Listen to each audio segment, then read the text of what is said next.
اللہ میری دوڑ تیری طرف ہے، چاہے میرے کام مخلوق کے راستے سے بنا یا براہ راست بنا، میں ان مخلوق اور میں محتاجوں کی پلٹن کے پیچھے نہیں چلتا۔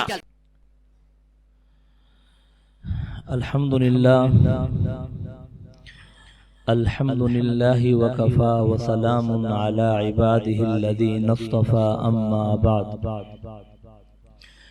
فاعوذ باللہ من الشیطان الرجیم بسم اللہ الرحمن الرحیم۔ آج ہم نے اللہ کے فضل اور اس کے کرم سے سیقول سپارہ دوسرے سپارے کے 3 پاؤ سنے ہیں، اور تیسرا پارہ تلک الرسل اس کا ہم نے آدھا سپارہ سنا ہے۔ کل بھی چاند کا اعلان دیر سے ہوا تھا، تراویح ہوئی تھی تو اس کے اندر سوا سپارہ پڑھا گیا تھا۔ پہلا سوا سپارہ اعلان دیر سے ہوا، اس لیے بہت سارے بھائی آ نہ سکے، پتہ نہ چل سکا، تو اللہ کے فضل و کرم سے اب خلاصہ عرض کر دیتے ہیں۔ تو جو بھائی کل تھے وہ تو تھوڑا سا صبر سے سن لیں گے، جو آج آئے ہیں کل نہیں تھے۔ ایک تو سارا عرض کر دیتے ہیں، 2.5 سپارے کا وقت زیادہ نہیں لیتے، تھوڑی بات عرض کر دیتے ہیں۔ ایک تو بسم اللہ الرحمن الرحیم کے فضائل اور اعوذ باللہ کے فضائل اللہ نے بیان فرمائے، اور یہ کہا تم جو کام بھی کرو اور تمہارا ہر کام اللہ کے نام کے ساتھ ہونا چاہیے، اس لیے کہ اللہ کے نام کے بغیر کوئی کام بھی ہوگا وہ دم کٹا ہوگا، وہ پورا نہیں ہوگا، اور اس کے اندر پھر شیطان داخل ہو جائے گا۔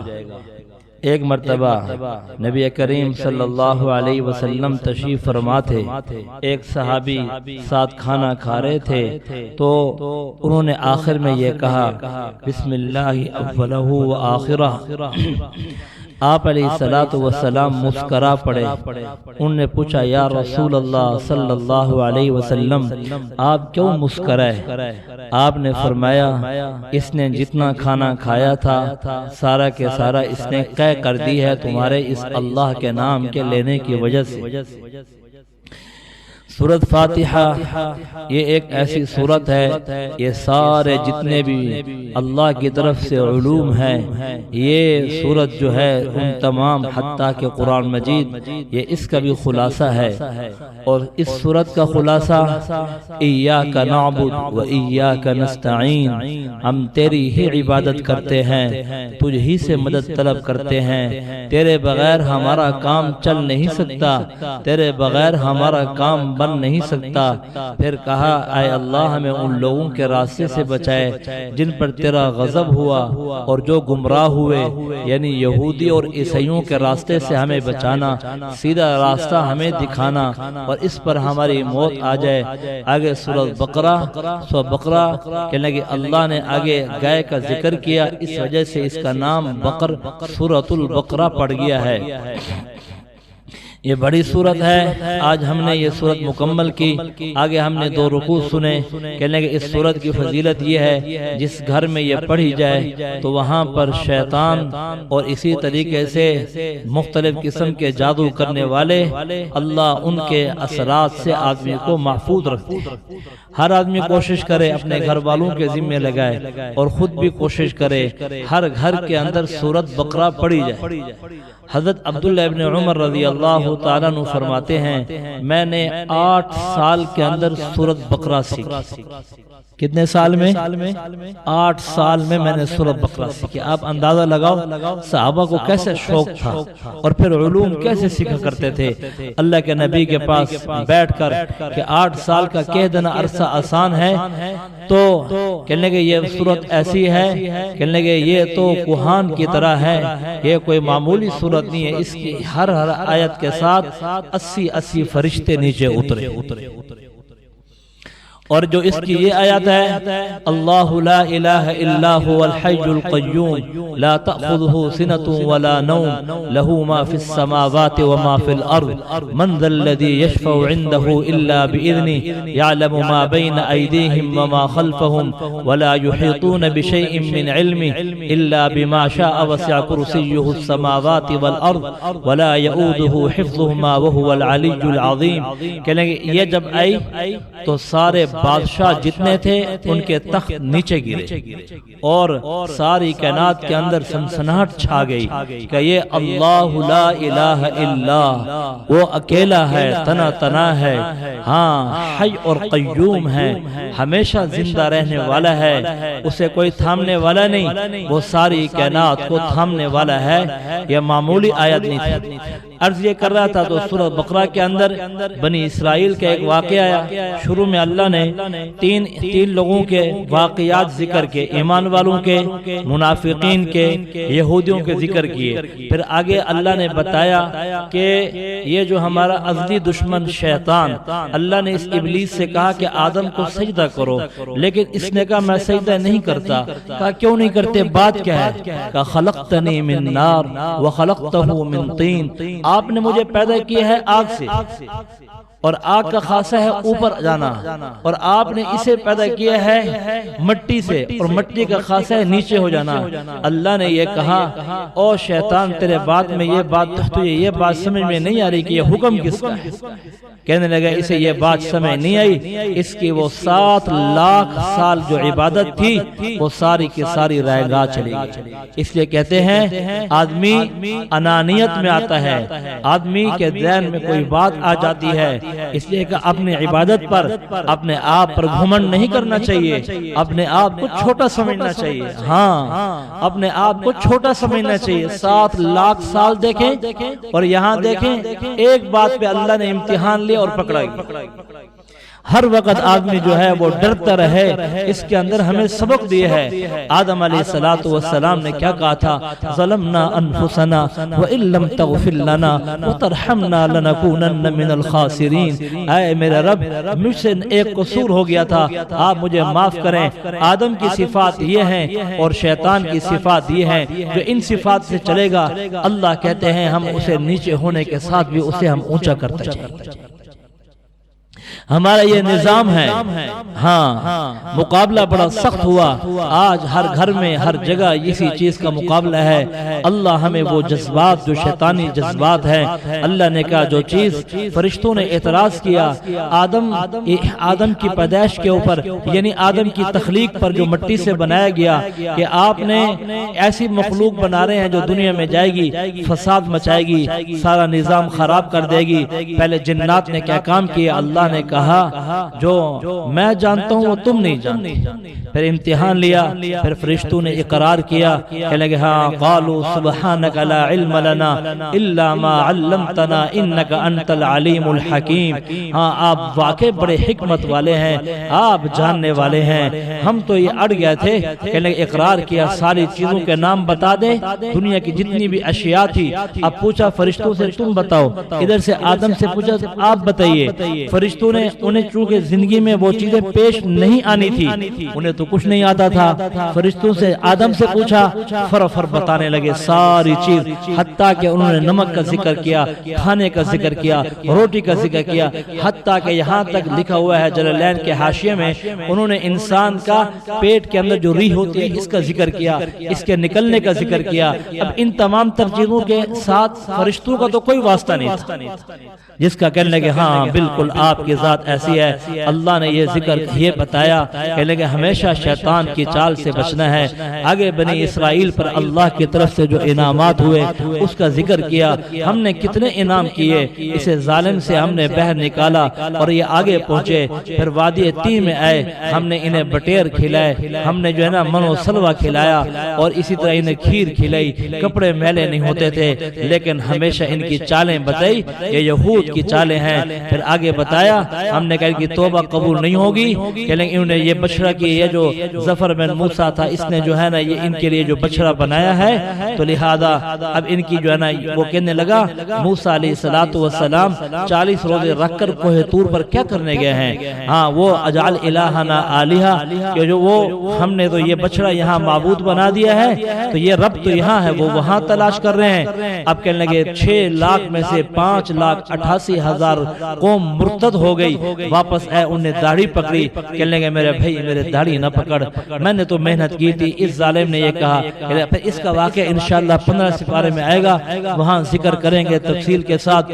یہاں پر اتنا ذکر کیا، اس کے بعد اللہ رب العزت نے وہ بنی اسرائیل میں ایک قتل ہو گیا، تلاش کرنے کے بعد پتہ نہیں چل رہا تھا، کہنے لگے اللہ نے کہا وہ آدمی بھاگتا ہوا آیا کہ قتل ہو گیا، آپ بتائیے کہ قتل کس نے کیا ہے؟ موسیٰ علیہ السلام نے کہا مجھے کیا پتا۔ ہاں اللہ نے کہا ایسا کیجئے، انہیں یہ کہو ایک گائے ذبح کریں اور اس کا جو گوشت ہے وہ مردہ کے ساتھ جو ہے نا لگائیں، مقتول کے ساتھ لگائیں، جیسے وہ ٹچ ہوگا وہ زندہ ہو جائے گا، جب زندہ ہوگا تو وہ اپنا قاتل خود ہی بتا دے گا۔ اب یہ مردوں کو زندہ کرنا اللہ کے اختیار میں ہے، اللہ نے ایک طریقہ بتایا۔ اللہ فرما رہے ہیں فَذَبَحُوهَا وَمَا كَادُوا يَفْعَلُونَ، ہمیں لگتا نہیں تھا کہ یہ گائے ذبح کریں گے، اور انہوں نے کہا کہ اب پوچھنے لگے وہ گائے کیسی ہو، ہمیں بتاؤ، وہ جوان ہو، وہ بوڑھی ہو، وہ اس نے ہل چلایا ہو۔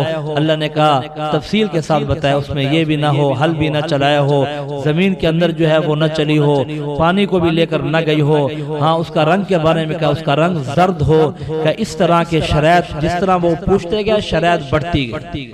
اس لیے کہا تم جو ہے جتنے مسائل پوچھتے جاؤ گے، اس لیے کہا کہ ہاں آگے پڑھتے گئے شرائط بڑھتی چلی گئی۔ کہنے لگے بنی اسرائیل کے گائے کی طرح مت بنو، جیسے انہوں نے سوال کرتے گئے اور مشکلات میں وہ پڑھتے گئے۔ اللہ تعالیٰ نے جب بتا دیا، اب گائے تلاش کر رہے ہیں، کہیں گائے نہیں مل رہی، اب پریشانی ہے کہ یہ گائے نہیں مل رہی۔ ایک جگہ دیکھی وہ گائے کھڑی تھی، لیکن تھی وہ یتیم کی، وہاں فرشتے کو اللہ نے بھیجا اس یتیم کو جا کر یہ بتا دو یہ گائے تم نے دینی نہیں ہے، ہاں یہ سارے زرد ہے، یہ گائے دینی نہیں ہے، ہاں ایک شرط پہ دینی ہے کہ ان سے کہنا اسے ذبح کرو اور اس کے جو چمڑے کا پھیلاؤ ہے اس کے برابر اس میں سونا آ جائے، جب اتنا تم سونا دو گے تو پھر ہم تمہیں گائے دیں گے۔ اللہ نے آخر یتیموں کی روزی کا تو بندوبست کرنا تھا، تو یہ سارا نظام کر دیا۔ اب وہ گئے، انہیں بڑی ایک جگہ آتا ہے کہ 70 گاؤں کے گئے ہیں اس کے برابر لوں گا، کبھی کم کرو، ہم نے ذبح کرنی ہے، ہم نے لینی ہے۔ بات تکرار پکڑ گئی، آخر اس نے دی اس شرط کے ساتھ، کہنے لے کہ انہوں نے سونا دیا اور جیسے آئے اور مقتول کو لگایا وہ زندہ ہو گیا۔ اس نے کہا بات یہ ہے کہ میں ہوں اس کا چاچا، یہ ہے میرا بھتیجا، اس نے کیا قتل، اس لیے کیا تھا مجھے، اس نے رشتہ مانگا تھا میری بیٹی کا، تو میں نے رشتے سے انکار کر دیا، میرے پاس مال بھی ہے، اس نے یہ سوچا اپنے چچے کو قتل کر دوں، لڑکی بھی میرے ہاتھ میں آ جائے گی، مال بھی میرے ہاتھ میں آ جائے گا۔ کہنے کہ اس نے یہ سوچ کے ساتھ یہ کام کیا، تو اللہ نے بتا دیا جو رو رہا تھا وہی۔ اس لیے کہتے ہیں کہ ہر رونے والا سچا نہیں، ہاں اس لیے کہتے ہیں کہ یہ جو ہے شبرن بشبرین، جو کام بنی اسرائیل نے کیے، حضور علیہ السلام نے فرمایا میری امت بھی ہاں شانہ بشانہ ان کے نقش قدم پر چلے گی، وہ بھی وہ کام، اگر وہاں کسی نے اپنی ماں کے ساتھ زنا کیا ہے تو یہاں بھی زنا کرے گا، وہاں بہن کے ساتھ زنا کیا ہے یہاں بھی زنا کرے گا۔ اس لیے حضور علیہ السلام نے فرمایا میں اپنے امت پر آگ کے شعلے دیکھ رہا ہوں، آگ کی بارش دیکھ رہا ہوں۔ آپ نے امت کو ڈرایا اور امت کو بتایا کہ ان چیزوں سے نکلیے۔ اب یہ واقعہ اللہ نے بیان کیا، آگے نعمتوں کا ذکر آئے گا، آگے پھر ہاروت اور ماروت کا جادو کے متعلق بتایا۔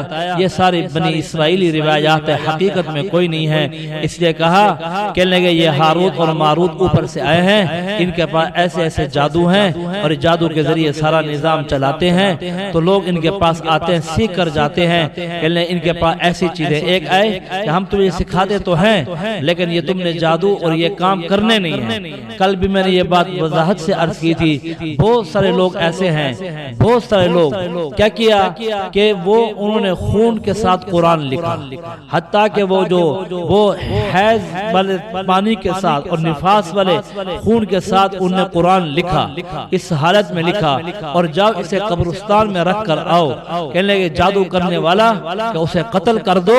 امام ابو حنیفہ رحمۃ اللہ علیہ فرماتے ہیں یہ آج ہر جگہ عورتوں کے اندر کمزوری ہوتی ہے، ایک دفعہ بتایا، اس کو دوسری دفعہ بتایا، تیسری دفعہ بتایا، اس لیے کہا تکڑے ہو جاؤ، معوذتین پڑھا کرو، قل اعوذ برب الفلق، قل اعوذ برب الناس اور سورۃ فاتحہ، اس کے اندر لکل داء دواء، اللہ نے ہر بیماری کے لیے اس کی دوا رکھی ہے۔ ہاں یہ پڑھو گے تو اللہ۔ سہل بن حنیف ایک صحابی تھے، رنگ کے بڑے گورے اور چٹے تھے، سفید تھے، تو انہیں ایک صحابی نے دیکھا تو دھڑام نیچے گرے۔ اللہ کے نبی نے فرمایا حلا بارکتا، تو نے ایسا کیوں نہ کہا ماشاء اللہ لا قوت الا باللہ، اللہ کی تعریف کرتا، اللہ کے بارے میں کہتا جب تو نے اسے دیکھا تھا۔ کہنے لگے اب ادھر آ، وضو کرایا، اس کا پانی اس کے اوپر چھڑکا، سورۃ قلم کی آخری آیات وَإِن يَكَادُ الَّذِينَ كَفَرُوا لَيُزْلِقُونَكَ بِأَبْصَارِهِمْ لَمَّا سَمِعُوا الذِّكْرَ وَيَقُولُونَ إِنَّهُ لَمَجْنُونٌ وَمَا هُوَ إِلَّا ذِكْرٌ لِّلْعَالَمِينَ۔ سورۃ قلم کی آخری آیت پڑھی جا رہی ہے، اب جو ہے وہ جادو کے اثرات ختم ہو رہے ہیں۔ اللہ تعالیٰ نے آگے ابراہیم علیہ السلام کا ذکر کیا، بیت اللہ کے بنانے کا ذکر کیا کہ اس وقت کو یاد کرو وَإِذْ يَرْفَعُ إِبْرَاهِيمُ الْقَوَاعِدَ مِنَ الْبَيْتِ وَإِسْمَاعِيلُ، سارے کام کرتے اور ہجرت کرتے ہوئے، ہم سے مانگتے ہوئے اور یہ کہتے ہوئے یہ علاقہ غیر ذی زر ہے، یہاں پر سارے باغات اناج، ہم نے کہا سب ہو جائے گا، آپ گھبرائیں نہیں۔ اللہ نے بتایا وَإِذْ يَرْفَعُ إِبْرَاهِيمُ الْقَوَاعِدَ مِنَ الْبَيْتِ وَإِسْمَاعِيلُ، جب وہ ردے لگا رہے تھے، دونوں باپ بیٹے بیت اللہ کی تعمیر کا کام کر رہے تھے، اس وقت اللہ سے یہ دعا کر رہے تھے اے اللہ ربنا تقبل منا انک انت السمیع العلیم۔ تقبل باب تفاعل سے ہے، تو قبول کرے گا تو کام بنے گا، تو قبول کرے گا تو کام بنے گا، اگر تو قبول نہیں کرتا کام نہیں بنتا۔ اور یہ ساری محنت پھر دعا کرنے لگا ربنا وبعث فیہم رسولا منہم یتلو علیہم آیاتک ویعلمہم الکتاب، ایک نبی بھیج جو کتاب پڑھ پڑھ کے سنائے اور حکمت کی تعلیم دے اور تزکیہ کرے۔ اے اللہ نے نبی آخر الزمان بھیجا۔ اللہ نے آگے بتایا بہترین رنگ اللہ کا رنگ ہے، صبغۃ اللہ ومن احسن من اللہ صبغہ، اللہ کے رنگ میں رنگ جاؤ، اصل تعلیمات دین کی تعلیمات ہے۔ فَإِنْ آمَنُوا بِمِثْلِ مَا آمَنْتُمْ بِهِ فَقَدْ اهْتَدَوْا، ایمان ایسے لے کر آؤ جیسے میرے صحابہ ایمان لے کر آئے ہیں۔ صحابہ کو کسوٹی اور معیار بیان کیا ہے اور ہمیں حضرات صحابہ کی زندگی پڑھنی چاہیے۔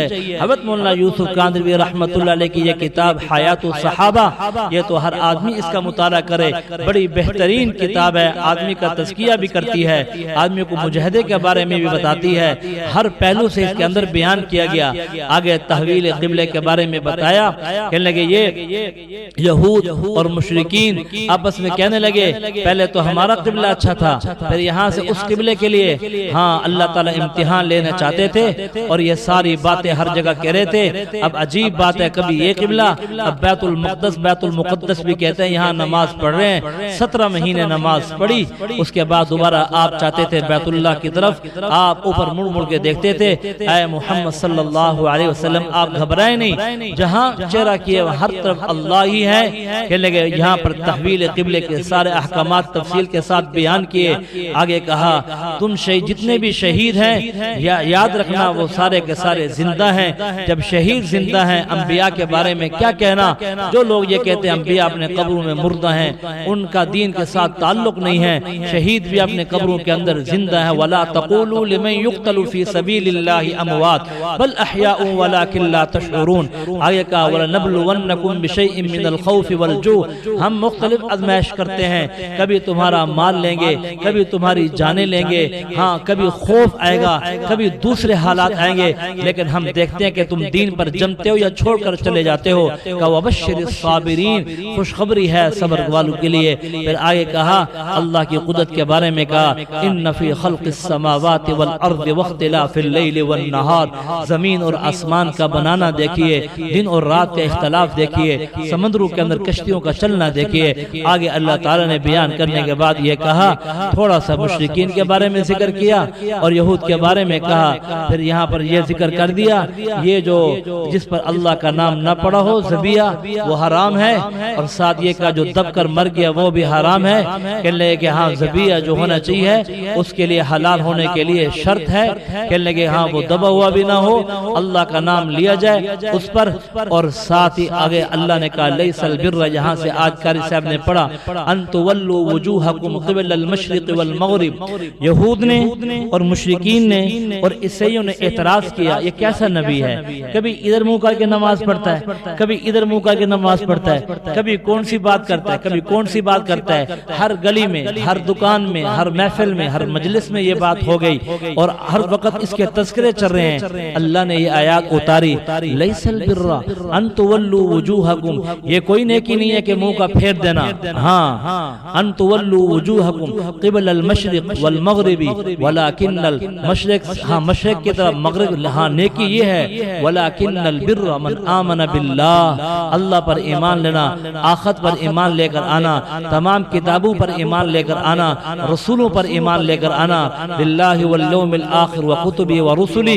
کہنے کہ یہ چیزیں بتائیں کہ یہ چیزیں ہیں نیکی کی. تم نے تو ایک چیز کو پکڑ لیا، ایمان تم لاتے نہیں ہیں، ایمان کی طرف تم آتے نہیں ہو، یہاں تمہاری جان نکلتی ہے. آگے اللہ تعالی نے کہا موت کے بارے میں کہا کہ جب تمہیں موت آ جائے تو اس وقت اس کے بارے میں کہا کہ پھر کیا احکامات ہیں.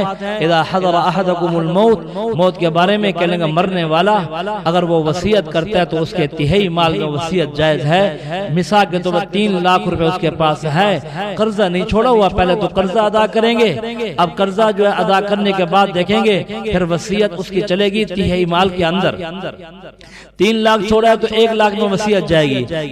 پھر کہا لا وصیت للوارث، ہاں وصیت وارث کے لیے نہیں ہوگی. اپنے وارث کے لیے وصیت کرتا ہے، بیٹا اس کے لیے وصیت بھی کر رہا ہے اور اس کا تو ویسے حصہ ملتا ہے. اس کا مطلب ہے وصیت کر کے اور اس کے ساتھ جو ہے اس کا حصہ بھی اس کو ملے گا اور ورثاء کو محروم کرنا چاہتا ہے. کہنے لگے یہ جائز نہیں ہے، ایسا نہ کیا کرو. کہنے لگے پھر جو وصیت لکھوائے لکھنے والا دیانتدار ہو، غیر شرعی وصیت ہو وہ بتا دے، جہاں کجروی ہو کہنے لگے یہ وصیت صحیح نہیں ہے، یہ بات صحیح نہیں ہے، یہ خلاف شرع ہے، اس کو صحیح کرو. پھر یہ کہا کہ ہر وصیت پوری نہیں کی جاتی، ہر وصیت پوری. ایک آدمی فوت ہوا گوجرے والا میں، اس نے وصیت کی جب میں مر جاؤں نا تو میرے ساتھ یہ ڈھول بجانے والے بھی لے جانا اور میرے ساتھ میرے قبر پر جو ہے وہاں پر یہ ڈھول بجائیں گے اور جو ناچنے والے ہیں انہیں بھی بلائیں. اب کیا یہ وصیت پوری کی جائے گی؟ جو غیر شرعی وصیت ہے، ہاں اسلام سے ہٹ کر ہے وہ وصیت بھی پوری نہیں کی جائے گی. آگے اللہ نے روزے کے بارے میں بتایا، کہنے کہ یہ روزہ جو ہم نے تمہارے اوپر فرض کی ہے، یا ایھا الذین آمنوا کتب علیکم الصیام کما کتب علی الذین من قبلکم لعلکم تتقون. ہم چاہتے ہیں تمہارے اندر تقوی آ جائے، ہاں تمہارے اندر میرا ڈر آ جائے. روزے کے ساتھ نفس کچلا گیا، پھر تراویح پڑھی، پھر نفس اور کچلا گیا. ہر سجدے میں اللہ سے مانگ رہا ہے، ہر 2 رکعت کے بعد 1 تراویح پڑھی ہے، اب اس کو 60,000 نیکیاں ملی ہیں، 60,000 نیکیاں. اب جو ہے ایک سجدے کے اوپر 1500 2,000 اس کو نیکیاں مل رہی ہیں. اب یہ گھر سے چل کر آیا، نیت کی میں درس میں بیٹھوں گا، یہ 700 نیکیاں اس کو اور مل گئی. پھر رمضان المبارک کا مہینہ، اس 700 کو 70 سے ضرب دے دو، کہاں سے کہاں نیکیاں چلے گئی. آج تو خس و خشاک تنکوں کا ریٹ بھی ہیرے اور جواہرات لؤلؤ و مرجان سے بڑھ چکا. آج تو اللہ کی طرف سے ہوائیں چل رہی ہیں، کوئی ہے بخشش کرانے والا، ہم اس کی بخشش کر لیں. اللہ کو کیا ضرورت تھی؟ روزہ تو ہمارے لیے. کہنے لگے یہ روزے پہلے فرض نہیں تھے. کہنے لگے کہ ہاں جب مدینہ میں چلے گئے، مکہ میں تو کھانے کے لیے پہلے کچھ نہیں تھا، جب مدینہ میں گئے تو وہاں پر پہلے رکھتے تھے، وہاں پر ایام 20 کے روزے یا محرم کے وہ 2 روزے رکھتے تھے، کہنے لگے وہ روزے منسوخ ہو گئے، وہ ختم ہو گئے، کہنے لگے اب ان روزوں کا حکم درج فرض کی جگہ پر آ گیا ہے، ہم نے یہ روزے تم پر اوپر فرض کر دیے ہیں۔ پھر کہا اس کے بعد آگے خود ذکر کیا تم سفر پر چاہتے ہو، اب سفر میں جاتے ہوئے سفر شرعی ہے، اب تم روزہ چھوڑ بھی سکتے ہو، اگر رکھ لو گے تو پھر نورن علی نور ہو جائے گا، اچھا ہے روزہ رکھ لو۔ اب یہ اس وقت یہ تھا، لیکن اب تو بڑی آسانی آ گئی ہے، گاڑی ہے اندر اے سی بھی لگا ہوا ہے، آرام سے آدمی جا رہا ہے، سفر کر رہا ہے، اور ساری نیکیوں کو سمیٹ سکتے ہیں۔ تھوڑی تکلیف آئی کیونکہ ہر آدمی کا دل مفتی ہے، ہر آدمی کا دل مفتی ہے، اسے دارالافتاء میں آنے کی ضرورت تب پڑے گی جب اسے پریشانی ہو، پہلے تو اپنے دل سے فتویٰ پوچھے دل اس کا کیا کہتا ہے۔ پھر کا روزہ رکھا، من لم یدع قول الزور والعمل به صالح، کہنے کہ اس نے جھوٹ نہیں چھوڑا، نیک عمل نہیں کرتا، یہ فسق اور فجور میں لگا ہوا ہے، لڑائی میں لگا ہوا ہے، جھگڑے کرتا ہے، کہنے کہ اب اس روزے کا کیا فائدہ، اس روزے کا کیا فائدہ۔ روزے کا مقصد یہ تھا اندر طہارت آتی، اندر پاکی آتی، اللہ نے اس رکوع کو ختم کیا، یہ احکامات بتائے۔ ایسے شیخ فانی اب روزہ نہیں رکھ سکتا، اب صحت ملے گی، اس کو زندگی کی امید کر سکتے ہیں، اسے صحت مل جائے گی، تب تو ان روزوں کی وہ قضا کرے گا اور روزہ رکھے گا۔ جس نے رمضان کا ایک روزہ بغیر عذر کے چھوڑا، اللہ کے نبی نے فرمایا پوری زندگی روزے رکھے، وہ اس روزے کا بدل نہیں ہوتا۔ ہمیں تھوڑی سی تکلیف آتی ہے، ہماری جان نکل جاتی ہے، ہم کہتے ہیں روزہ چھوڑ دو، ہم کہتے ہیں روزہ چھوڑ دو، اور روزہ کہ اللہ کہتے ہیں اس یہ عہد ایسی چیز ہے کہ اس کا بدلہ ہی میں خود ہوں، اس کا بدلہ ہی میں خود ہوں۔ اب بتاؤ اس کے اور کیا فضائل ہوں گے۔ کذالک یبین اللہ لکم الآیات لعلکم تتقون، رکوع شروع کیا لعلکم تتقون، رکوع ختم کیا لعلکم یتقون، کہ وہاں بھی تقوی مراد، یہاں بھی تقوی مراد۔ تقوی آئے گا کیسے؟ جب ہم اللہ کے احکامات کو مانیں گے۔ درمیان میں کہا وَإِذَا سَأَلَكَ عِبَادِي عَنِّي فَإِنِّي قَرِيبٌ أُجِيبُ دَعْوَةَ الدَّاعِ إِذَا دَعَانِ فَلْيَسْتَجِيبُوا لِي۔ تم اللہ سے مانگو، سوال کرو، جو تم مانگو گے وہ اللہ تمہیں دے گا۔ دنیا والوں سے مانگتے، لوگوں سے مانگتے، وہ منہ موڑ لیتے ہیں، ناراض ہو جاتے ہیں، ورنہ کسی موقع پر ناراضگی نکال دیتے ہیں، لیکن اللہ ایسا نہیں ہے، وہ نہ مانگنے پر ناراض ہوتا ہے، وہ نہ مانگنے پر ناراض ہوتا ہے۔ کسی کے خوش ہونے سے کام نہیں بنتے، کسی کے اشتہار لگانے سے کام نہیں بنتے۔ اللہ خوش ہو جائے، اللہ راضی ہو جائے، ہمارے سارے کام، ساری پریشانیاں اسی کو بتائے جہاں سے مسائل حل ہوتے ہیں۔ کسی کو بتانے سے کیا حل ہونا ہے، اللہ کو بتائیں، روتے رہیں، چلتے رہیں، مانگتے رہیں، انشاءاللہ آگے جو ہے اللہ نکال دے گا۔ آگے جو ہے اللہ نے اگلے رکوع میں بتایا کہ وَلَا تَحْلُقُوا رُؤُوسَكُمْ حَتَّى يَبْلُغَ الْهَدْيُ مَحِلَّهُ، پیچھے عرض کیا ہے، پیچھے جگہ اپنے ہاتھوں کو ہلاکت میں، وَلَا تُلْقُوا بِأَيْدِيكُمْ إِلَى التَّهْلُكَةِ، اپنے ہلاکت میں، اپنے ہاتھوں کو ہلاکت میں مت ڈالو۔ کہنے کیا بات ہے، ایک جنگ ہو رہی تھی وہ قسطنطنیہ میں، کہنے کہ وہ صحابہ جو ہے اس میں تھے، تو ایک ساتھی نے کہا تم اس جنگ میں کود رہے ہو، اپنے آپ کو ہلاکت میں ڈال رہے ہو، تو حضرت ابو ایوب انصاری رضی اللہ تعالیٰ فرمانے لگے اس کا تو یہ شان نزول نہیں ہے جو تم بیان کر رہے ہو، اس کا تو یہ ہے کہ اب شروع میں ہم جہاد میں جاتے تھے، اپنی کھیتیں بھی چھوڑ دیتے تھے، اپنی کھجوریں بھی چھوڑ دیتے تھے، سارا مال بھی چھوڑ دیتے تھے۔ جب اسلام پھیل گیا، ہمارے پاس چیزیں اور مال آ گیا، ہم نے یہ سوچا اب ہم جہاد میں نہیں جائیں گے، اب جو ہے یہاں پر بیٹھیں گے، کاروبار کریں گے تاکہ ہمارا بزنس بڑھ جائے، ہماری چیزیں بڑھ جائیں۔ اللہ نے اس وقت یہ آیات اتار دی، وَلَا تُلْقُوا بِأَيْدِيكُمْ إِلَى التَّهْلُكَةِ، اپنے آپ کو ہلاکت میں نہ ڈالو، آگے بڑھو، آگے بڑھو، نیکیوں کو کماؤ۔ یعنی کہ اللہ نے یہاں یہ بیان کیا، اور اس رکوع کے اس سپارے کے اندر بار بار یسألونک سوال کیے گئے عن الاہلہ، چاند کے بارے میں، کہ ہی مواقیت للناس والحج، یہ تو مواقیت ہیں، اللہ نے انہیں بنایا ہے مواقیت کے لیے تاکہ تمہیں پتہ چلے اوقات کیا چیز ہیں، اوقات کے بارے میں بتایا۔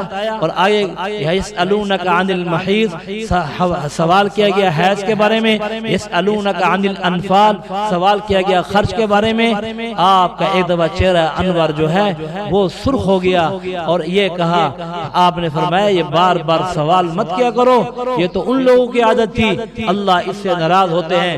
پھر درمیان میں حج کے احکامات بیان کیے، اللہ نے جنہیں مال دیا ہے، ہمت دی ہے، وہ حج کریں۔ پہلے حج کی بھی 3 قسمیں، ایک ہوتا ہے حج تمتع، ایک ہوتا ہے حج قران، ایک حج مفرد، حج قران۔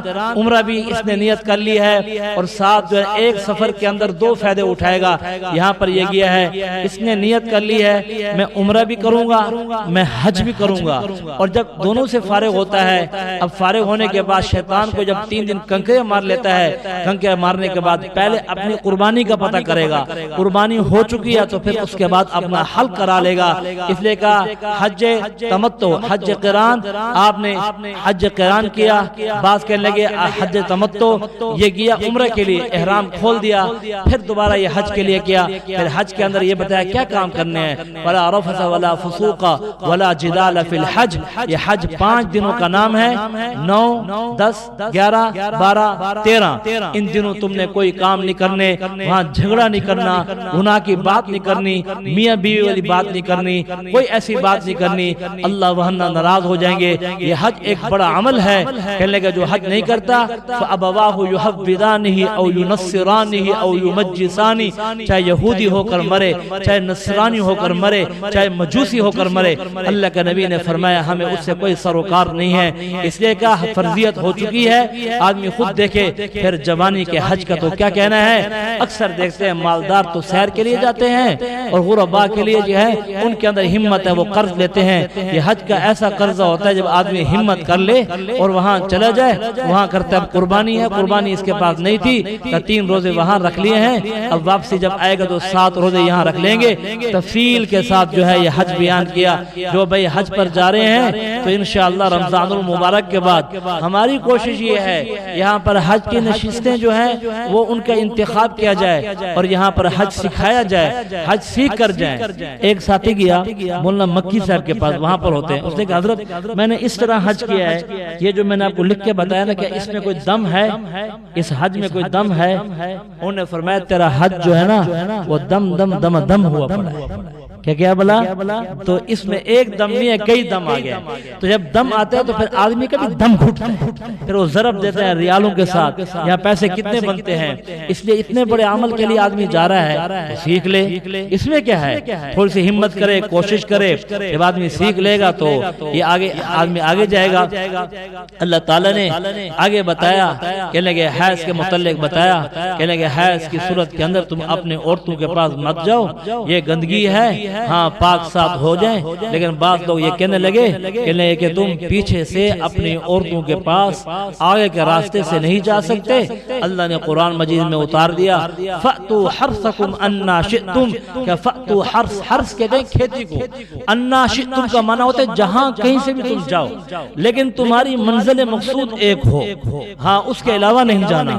ہاں اس لیے کہا کہ ہاں تم آگے کے راستے سے آئے، پیچھے کے راستے سے آئے، ہاں کہ لے جانا جہاں اللہ نے اجازت دی ہے وہی آنا ہے، ہاں جہاں اللہ نے اجازت دی ہے، ایسے نہ ہو اس کے علاوہ گیا یہ کوڑی اٹھے اور اللہ اس سے ناراض ہو اور اس کا ایمان سلب ہو جائے، یہ اللہ کے حرام کو حلال، حلال کو حرام کرتا رہے، ان چیزوں کے اندر تمیز نہ کرے۔ کہاں کھیتی ہے یہ جو تمہیں کہہ رہے ہیں، کہنے لگے ایسی بات نہیں ہے۔ اب اللہ ہم مسئلے سنتے ہیں تو ہمیں کیا آ جاتی ہے، بلا حیا آ جاتی ہے۔ اللہ نے کیسے کھول کر بیان کیا ہے، اس میں کوئی حیا کی بات نہیں ہے، سمجھنے کی بات ہے، ہاں سمجھنے کی بات ہے۔ ساتھ پھر طلاقوں کے بارے میں بتایا الطلاق مرتان فامساک بمعروف او تسریح باحسان ولا يحل لكم، پورا رکوع بیان کیا، کہنے جب تم 3 طلاقیں دے دی ہیں اب بیوی تمہارے اوپر حرام ہو گئی ہے، 2 طلاقیں دی ہیں اب تمہیں کیا ہے رجوع کا حق حاصل ہے، 2 رجی دی ہیں اب تمہیں رجوع کا حق حاصل ہے، تیسرے تمہارا جو ہے وہ پڑی ہوئی ہے۔ پھر کہا طلاق جو ہے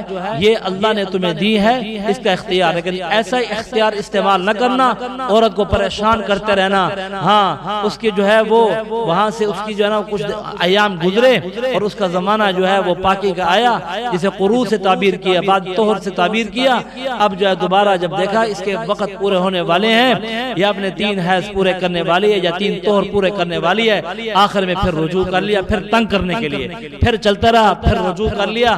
تو اس کے اندر یہ ہے، یہ طلاق کے مسائل ہر آدمی کوشش کرے نکاح سے پہلے سیکھے، نکاح سے پہلے سیکھے تاکہ اس کو پتہ ہو۔ اب کتنے دوست ایسے ہیں ان نے آ کر پوچھے، کہتے ہیں کہ گولی چلا دی ہے، اب گولی آر پار ہو گئی، اب کہتے ہیں اب علاج بتاؤ ہم کیا کریں۔ پھر جب 3 طلاقیں دے دی ہیں تو کیا پڑے۔ ایک دفعہ ایسے ہوا، یہاں سے میں ایک دفعہ آیا تو یہ داخل ہوا تو ایک ساتھی یہاں اعتکاف بیٹھے تھے، آج سے کئی سال پہلے کی بات ہے، تو اس نے مجھے بلایا، مجھے کہا کہ آج مولانا نے یہاں طلاق کے مسئلے بیان کیے ہیں تو میں نے آپ سے ایک بات پوچھنی ہے، میں بڑا پریشان ہوں۔ میں نے کہا کیا بات ہے؟ کہنے لگے کہ وہ کہنے لگا کہ میں نے کہا پہلے مسئلہ پوچھو۔ اس نے مسئلہ پوچھا، کہنے لگا ابھی جو یہ میرا بیٹا آ رہا ہے نا یہ جوان ہے، اب اس نے ہاتھ میں جو نا اپنے میرے لیے دودھ لے کر آیا ہے، اور یہ میں نے اپنی بیوی کو ایک دفعہ نہیں کئی دفعہ طلاقیں دے دی تھی، یہ اس کے بعد پیدا ہوا ہے۔ آج میں یہاں پر آیا ہوں اور اعتکاف میں مولانا نے سورہ طلاق بیان کیا تو وہاں بھی طلاق کے احکامات ہیں، تو مجھے بڑا احساس ہوا ہے یار یہ تو سارا کام خراب ہو گیا ہے، میں تو گناہ کے اندر رہ گیا ہوں۔ تو اب مجھے بتاؤ، ادھر سے جاتا ہوں بات بتاتا ہوں تو سسرال والے مجھے نہیں چھوڑتے، اور ادھر آتا ہوں تو ادھر اللہ ناراض ہوتا ہے۔ میں نے کہا بھائی شریعت پر جب چلو گے بعض کو راضی کرنا بعض کو ناراض کرنا، شریعت میں چلنا ہے اللہ کو راضی کرنا، اللہ کو دیکھنا ہے، آگے کی پکڑ کو دیکھو، آگے کی منزل کو دیکھو، اور جو شریعت کا مسئلہ اسے دیکھو۔ مفتی صاحب سے حکمت عملی پوچھ لو، اس کے بعد قرآن کہتا ہے حتی تنکح زوجا غیرہ، وہ عورت جب 3 طلاقیں ہو چکی ہیں وہ جا کر کسی اور خاوند کا ذائقہ نہ چکھ لے، ہاں وہاں سے ہو کر نہ آ جائے، اس وقت تک وہ تمہارے لیے حلال نہیں ہو سکتی۔ کہنے لگے ہاں یکدم کہتا غصہ آ گیا تھا۔ کبھی کوئی آدمی پیار میں بھی طلاق دیتا ہے، ہر کوئی غصے میں بھی دیتا ہے نا، تو کہنے لگے غصہ تو قابو کرنا ہوتا ہے، یہی تو موقع ہوتا ہے کہ غصے کو قابو کرنا۔ اس لیے یہاں پر اللہ نے تفصیل کے ساتھ جو ہے وہ احکامات بیان کیے طلاق کے متعلق۔ آگے اللہ نے طالوت اور جالوت کا واقعہ بیان کیا، اور شروع میں حزقیل علیہ السلام کا واقعہ بیان کیا کہ یہ لوگ نکل گئے ہیں، ان کی تعداد 10,000 ہے، طاعون کی بیماری ہے، جہاد کرنا تھا۔ اللہ نے کہا تم کہاں جا رہے ہو؟ وہاں پر انہیں موت نے پکڑا، کہنے لگے ہم جسے چاہتے ہیں جہاں چاہے پکڑ لیں، یہ ہماری طرف سے نظام ہوتا ہے۔ کہنے لگے کہ اب بنی اسرائیل پریشان ہیں، کہنے لگے ان کا بڑا کس کو بنائے؟ کہنے لگے بڑا بنا لو طالوت کو۔ کہنے لگے طالوت کو بڑا بناتے ہیں، کہا کیوں بڑا بنایا ہے؟ کہنے لگے 80,000 آدمی ساتھ ہو گئے، اب آگے جا کر جہاد کریں گے، اب جہاد کرنے کے لیے 80,000 آدمی ساتھ ہیں۔ کہنے لگے کہ نشانی بتاؤ؟ کہ ایک تو انتخاب اللہ نے کیا ہے، نیک بہت ہے، تقوی اس کے اندر بڑی ہے، انابت اس کے اندر بڑی ہے۔ کہنے لگے ایسے ہے جو تمہارا وہ تابوت تھا جس میں موسیٰ علیہ السلام کی نشانیاں تھی، وہ ساری چیزیں تھی، وہ تمہارے پاس واپس آ جائیں گی۔ جب قوم نے اعتراض کیا دیکھا وہ واپس آگے، کہنے لگے یہ 80,000 چلے، باقی سب نے پانی پیا، 313 پار نکلے، جا کے انہوں نے یہ کھڑے تھے، جا کے انہوں نے مقابلہ کیا، اللہ نے پھر انہیں فتح عطا کر دی۔ آگے کہا اللہ تعالیٰ نے ہم نے جو رسول بنائے بعض کو بعض پر ہم نے فضیلت دی ہے، ہاں پوری کائنات میں سب سے بڑا درجہ حضرت محمد صلی اللہ علیہ وسلم کا ہے، دوسرا نمبر کا درجہ ابراہیم علیہ السلام کا ہے، تیسرا موسیٰ علیہ السلام کا، چوتھا عیسیٰ ابن مریم کا۔ پوری دنیا میں کتنے پیغمبر ہیں؟ روایات ضعیف ہے، تقریری روایات نہیں ہے۔ ایک روایت کے مطابق 1.25 لاکھ ہے، ایک روایت کے مطابق آتے ہیں 2 لاکھ سے بھی زیادہ ہیں۔ کہ یوں کہہ دیا کرو کم و پیش 1.25 لاکھ، تاکہ بات پکی ہو جائے، اس کے اندر بات ختم ہو جائے۔ آگے آیت الکرسی کے بارے میں بتایا، کہنے لگے آیت الکرسی کا تو پھر کیا کہنا، یہ آیت الکرسی ایسی ہے کہ لگے اللہ نے اس کو خود لکھا 2000 سال پہلے، اور آیت الکرسی کی اتنی فضیلتیں ہیں، اگر آدمی فرض نماز کے بعد اسے پڑھ لے، کہتے اس کے درمیان اور جنت کے درمیان صرف موت ہے، مرا نہیں وہ جنت میں گیا نہیں۔ اس لیے ہم بھی اس کو معمول بنا لیں کہ ہم بھی اس کو ہر وقت یہ آیت الکرسی پڑھیں گے، اللہ کی وحدانیت اور اس کے لہو ما فی السماوات و ما فی الارض، اسی کے لیے راج ہے زمین اور آسمانوں میں، جو سفارش اس کے ہاں قبول ہوگی جس کی چاہے گا وہ قبول ہوگی، اس کے علاوہ کسی کی، علی بھی وہی ہے، عظیم بھی وہی ہے، بڑی قدرت والا، دین میں کوئی جبر نہیں ہے۔ آگے اللہ تعالیٰ نے نمرود کا واقعہ بیان کیا، الم تر الی الذی حاج ابراہیم فی رب ان آتاہ اللہ الملک، یہ مناظرہ کرنے لگا۔ نمرود نے کیا کہا ابراہیم علیہ الصلوۃ والسلام سے، کہنے لگا ابراہیم علیہ الصلوۃ والسلام نے کہا میرا رب تو وہ ہے جو زندہ بھی کرتا ہے مارتا بھی ہے۔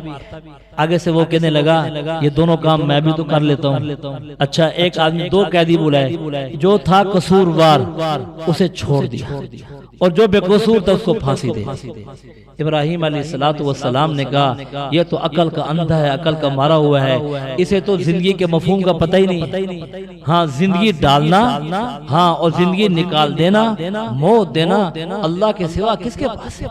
اچھا فوراً ابراہیم علیہ الصلوۃ والسلام نے کہا کہنے لگا یہ تو نے بات کر دی، یہ بتا میرا رب تو وہ ہے جو مشرق سے سورج نکالتا ہے، اور اگر تو رب ہے تو پھر تو مغرب سے نکال۔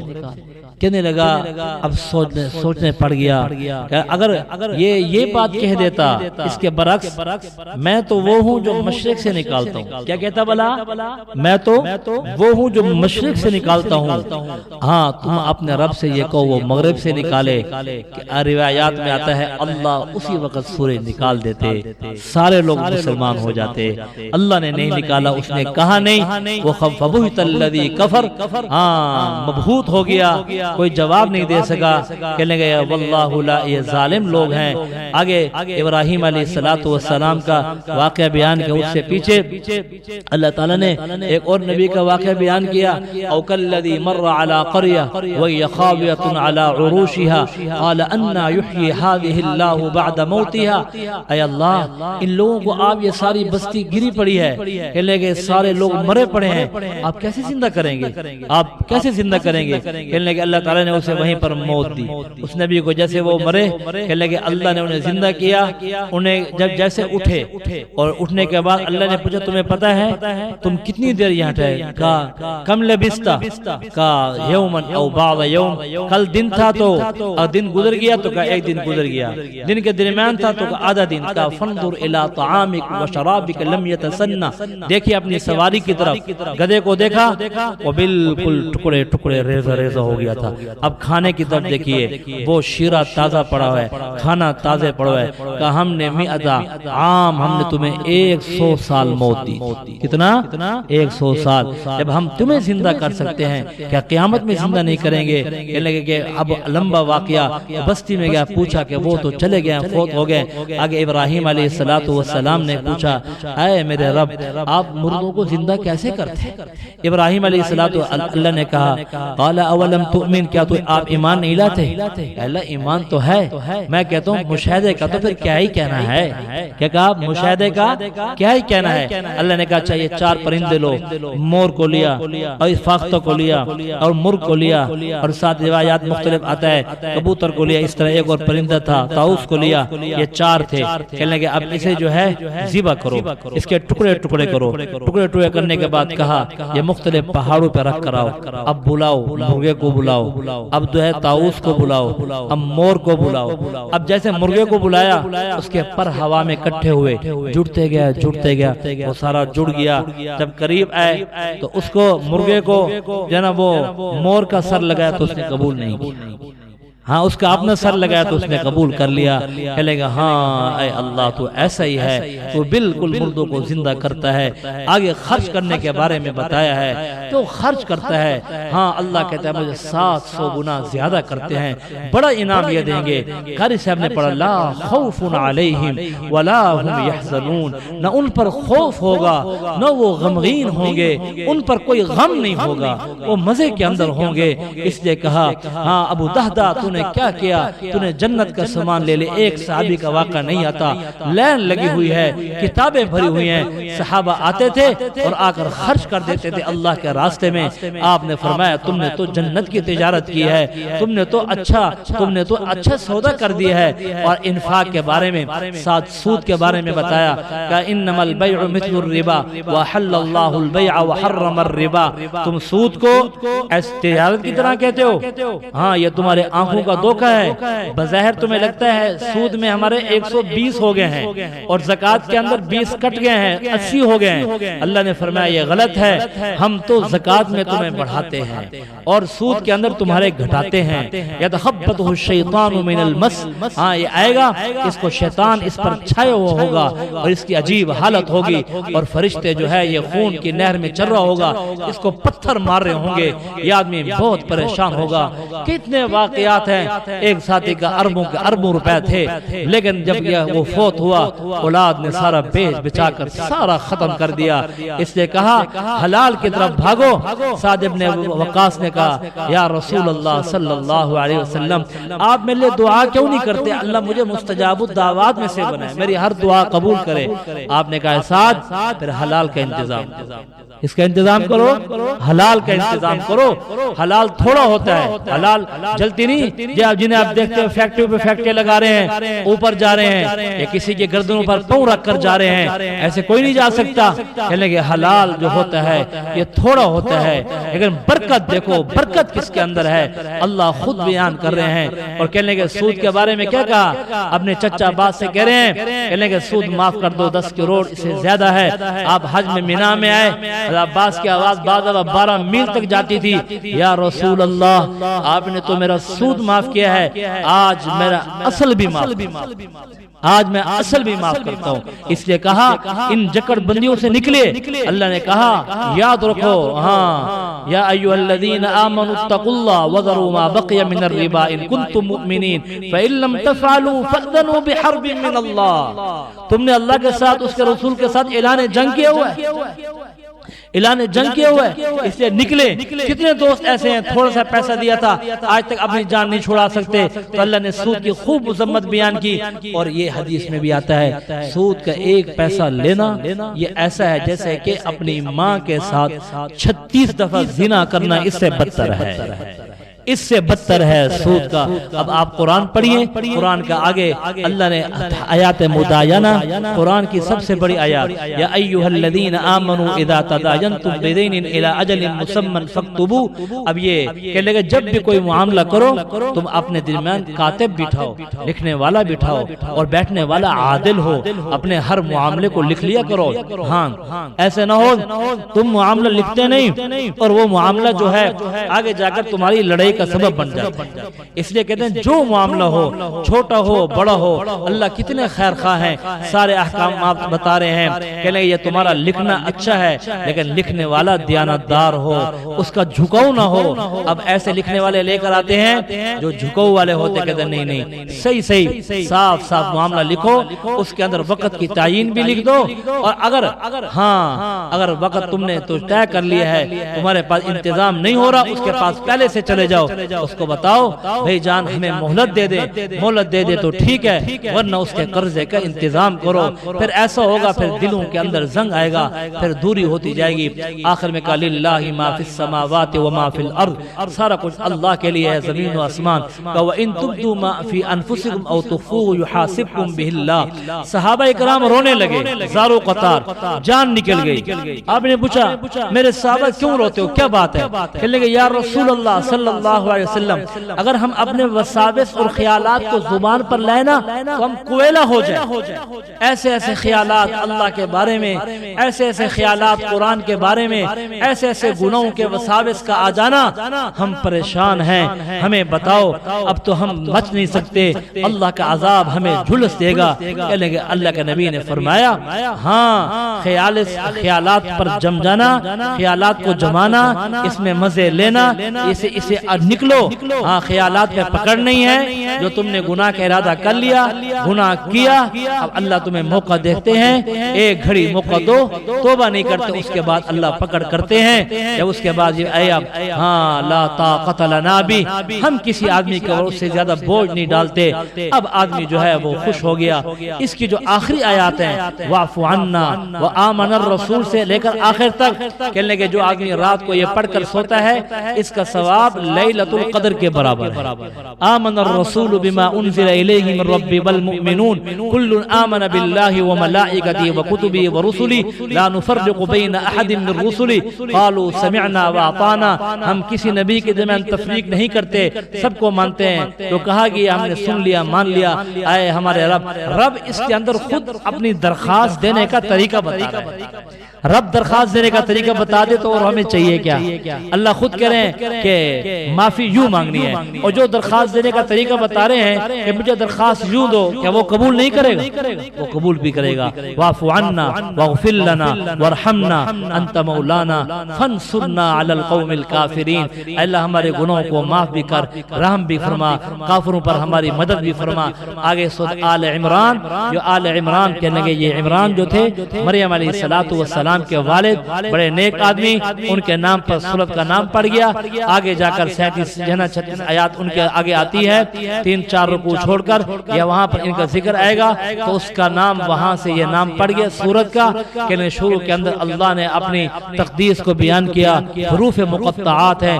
آگے کا بعض آیات ایسے ہیں جو محکمات ہیں، بعض ایسے ہیں جو متشابہات ہیں، آپس میں ملی جلی مضامین ہیں، بعض مشکل ہیں، بعض آسان ہیں، لیکن زیادہ تر قرآن آسان ہے، اگر اس کو انسان سمجھنا چاہے تو سمجھنا، ہاں تھوڑی آیات ہے وما یعلم تأویلہ الا اللہ، اللہ جانتے ہیں، والراسخون فی العلم، راسخ فی العلم جانتے ہیں۔ ایمان والے کہتے ہیں یقولون آمنا، ہم اللہ پر ایمان لیں، ان سب چیزوں پر ایمان لیں۔ آگے ایک بڑی عجیب چیز کہی ہے، ربنا لا تزغ قلوبنا بعد اذ ہدیتنا وہب لنا من لدنک رحمہ انک انت الوہاب، ایک دعا بتا دی ہے۔ یہ دعا سارے ساتھی یاد کر لیں، اور یہ میں آپ کو ربنا لا تزغ قلوبنا، اے ہمارے رب ہمارے دلوں کو ٹیڑھا نہ کر، ہدایت تو تو نے دے دی ہے، اب ہدایت کے بعد ہدایت میں چھین ہم سے۔ ہاں بڑی عجیب دعا بتا دی ہے، اس لیے کہا بعد اب آدمی ایسی صحبت میں رہتا ہے، ایسے دوستوں کے ساتھ رہتا ہے، چلتے چلتے اس سے جو ہے وہ چیز چھن جاتی ہے۔ آپ دیکھتے نہیں ہیں آدمی جنگل میں گیا، وہاں سے لکڑیاں کاٹ کے لے کر آیا، اور جیسے لکڑیاں ڈالی اسے کوئی پتہ نہیں تھا، اور اس کے اندر بڑا سا ایک دیکھا ایک سانپ بھی کھڑا ہوا کہ مرا ہے، اور یہاں سردی بڑی ہے، جب جس کوٹھی میں آگ جل رہی تھی وہاں رکھا، تھوڑی دیر کے بعد سانپ میں وہ گرمائش پہنچی، وہ جیسے گٹھر کھولا فوراً نکلا اور مارا، آدمی کو ہلا کر کے رکھ دیا، اس لیے کہ اس کو وہاں ماحول ایسا ملا تھا۔ ہاں آدمی ماحول کے ساتھ ہے، گندا ماحول ملتا ہے گندا ہو جاتا ہے، اچھا ماحول ملتا ہے اچھا ہو جاتا ہے، اس لیے کہتے ہیں اپنے بڑوں کے ساتھ ربط رکھو، اللہ والوں کے ساتھ مل کے رہو۔ میں تو عرض یہ کرنا چاہتا ہوں، ہاں عمل سے بھی علم سے بھی عاری ہوں، بس ایک ابا جی رحمت اللہ علیہ عرض کر دیا کرتے تھے، بس نصیحت کے لیے بیٹھ گئے ہیں، ورنہ نہ یہ منہ ہے نہ کچھ ہے، بس عرض کرنے بیٹھ گئے اللہ سے معافی مانگ کر، اے اللہ یہ 2 لفظ ہیں بس تیری توفیق کے ساتھ ہیں، تو عرض یہ کر رہا تھا یہ دعا چلتے پھرتے مانگے، ربنا لا تزغ قلوبنا، ہاں اے اللہ ایمان کے بعد ہم سے ایمان چھین نہ لینا۔ آگے پھر صدقات اور خیرات کے بارے میں کہا، پیچھے بھی ذکر ہوا، حضرت صالح علیہ السلام سے ایک شخص نے کہا حضرت فلاں آدمی مجھے بہت تنگ کرتا ہے، آپ جو ہے اس کے بارے میں بتائیں۔ کہنے کا اچھا ہاں تیری اس سے کفایت ہو گئی ہے، بہت تنگ کرتا ہے۔ کہنے کا دیکھا، کہنے کا حضرت وہ آج بھی گھر آ گیا ہے۔ کہنے کا اچھا، کہ کہاں پر ہے؟ حضرت نے کہا اس کو بلاؤ، سامنے آیا، کہنے کا گٹھر کھولو، دیکھا تو ایک بہت بڑا اژدہا لکڑی کو پکڑے اس کی طرف دیکھ رہا تھا۔ کہنے لگے تیرا کیا عمل ہے؟ کہنے لگے میرا عمل یہ تھا جب میں یہاں سے گیا تھا میرے پاس کھانے کے لیے 2 روٹیاں تھی، آگے بھوکا کتا آیا، میں نے دونوں روٹی اس کو ڈال دی۔ کہنے لگے ستیہ کی برکت سے اللہ نے یہ عذاب بچا، ورنہ اللہ نے اس کا کام تمام کر دیا تھا۔ اس لیے کہا ان الصدقۃ لتطفئ غضب الرب وتدفع میتۃ السوء، ہاں اللہ کے غصے کو ٹھنڈا کرتا ہے، بری موت کو دفع کرتا ہے۔ اللہ نے کہا ایمان والے صدقہ اور خیرات کرتے ہیں، اس کے اندر آگے نکلتے ہیں۔ اللہ رب العزت ہمیں قرآن کو حرز جان بنانے کی توفیق نصیب فرمائی۔ بس یہ تھوڑی تھوڑی باتیں عرض کر دی ہیں۔ اب یہ آج دوسری رات ہے، ایک رات چلی گئی ہے۔ رمضان تیزی کے ساتھ ایسے چلا جائے گا، ہم دن کو بھی قیمتی بنائیں، رات کو بھی قیمتی بنائیں۔ جیسے اب 8 گھنٹے کام کرتے تھے، اب 4 گھنٹے کام کر لیں، پتہ نہیں پھر ہمیں رمضان ملے یا نہ ملے۔ جیسے آج بھی ایک جنازہ پڑھا، پرسوں ہمارے ایک دوست ہیں بابو السلام مسجد کے ساتھ، وہاں بھی ایک جنازہ پڑھنے کے لیے گئے تھے۔ تو یہ جو ہے یہ آنا جانا لگا ہوا ہے۔ ہر آدمی یہ سمجھے کہ یہ رمضان میرا آخری رمضان ہے، اس طرح عبادت کرے، اس طرح تلاوت کرے، میرے 20 ختم ہو جائیں، میرے 10 ختم ہو جائیں، مجھ سے اللہ راضی ہو جائے۔ جب آدمی یہ کوشش کرتا ہے، اب جب اپنا کاروبار تھوڑا کرے گا، دن میں سو لے گا، رات میں رونا آئے گا، رات میں عبادت کرے گا، یہ اللہ کے ہاں درجات اور جو ہے سیڑھیاں چڑھتا چلے جائے گا۔ یہ رمضان اور قرآن کا یہ جو ہے چولی دامن کا جوڑ ہے، جیسے کہتے ہیں نا گردے اور دل کا آپس میں جوڑ ہے، رمضان کا بھی ایسے ہے، کیونکہ اللہ نے کہا شہر رمضان الذی انزل فیہ القرآن ھدی للناس وبینات من الہدی والفرقان۔ اللہ نے رمضان کے اندر ہی قرآن اتارا ہے۔ ہاں اس لیے بار بار قرآن کا پڑھنا، اللہ جو ہمیں خیر کی چابی بنائے، شر کا تالا بنائے۔ اللہم انت السلام ومنک السلام وحینا بالسلام تبارکت یا ذا الجلال والاکرام یا حنان یا منان برحمتک نستغیث اصلح لنا شأننا كله ولا تكلنا إلى أنفسنا طرفة عين إن تكلنا إلى ضعف وعورة وذنب وخطية اللهم إنا نسألك الهدى والتقى والعفاء والغنى اللهم إنا نسألك الهدى والتقى والعفاء والغنى يا أول الأولين ويا آخر الآخرين يا راحم المساكين يا ذا القوة المتين يا ارحم الراحمین۔ اے پیارے اللہ ہماری آج کی کل کی تراویح قبول فرما، اے اللہ ہمارا روزہ قبول فرما، اے اللہ آگے نیکیوں کی توفیق عطا فرما، ہمیں نیکیوں کا خوگر بنا، ہمیں اپنا پیارا بنا لے، ہم سے راضی ہو جا، ہم سے راضی ہو جا۔